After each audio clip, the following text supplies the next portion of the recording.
جهازك يحتاج إصلاح. نوفر تشخيصا مجانيا بدون مكالمات أو تنقل، نستلمه من بابك ونرجعه إليك.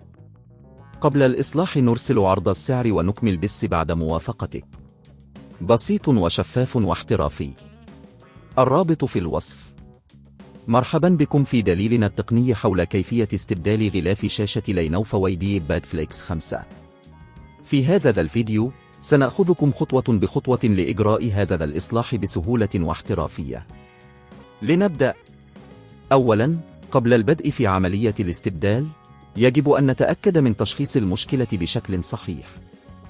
إذا كانت الشاشة بها خدوش أو انكسار، فإن استبدال الغلاف هو الخيار الأفضل.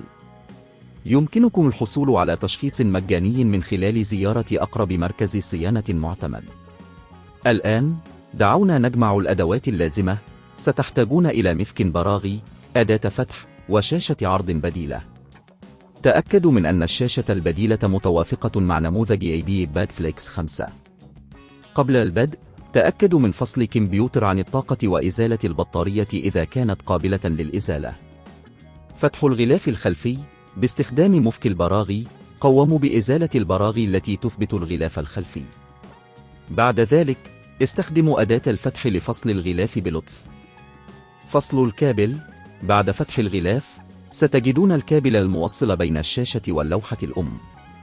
قوموا بفصل الكابل بحذر. إزالة الشاشة القديمة. بعد فصل الكابل، يمكنكم إزالة الشاشة القديمة. تأكدوا من عدم إتلاف أي مكونات أخرى أثناء العملية. تركيب الشاشة الجديدة. قوموا بتوصيل الكابل بالشاشة الجديدة وثبتوا الشاشة في مكانها. تأكدوا من أن كل شيء متصل بشكل صحيح. إعادة تجميع الجهاز. بعد الانتهاء من تركيب الشاشة الجديدة، قوموا بإعادة تركيب الغلاف الخلفي وثبتوا البراغي مرة أخرى.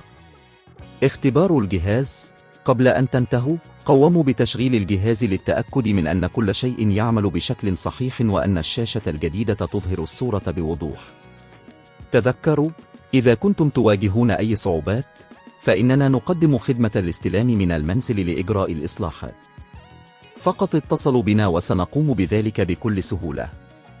الأسعار تختلف حسب نوع الإصلاح، لذا تأكدوا من الاستفسار قبل البدء. بهذه الخطوات، يمكنكم استبدال غلاف شاشة لينوفا واللابتوبات فليكس 5 بكل سهولة. نتمنى أن يكون هذا الدليل قد ساعدكم. جهازك يحتاج إصلاح. نوفر تشخيصا مجانيا بدون مكالمات أو تنقل، نستلمه من بابك ونرجعه إليك. قبل الإصلاح نرسل عرض السعر ونكمل بس بعد موافقتك.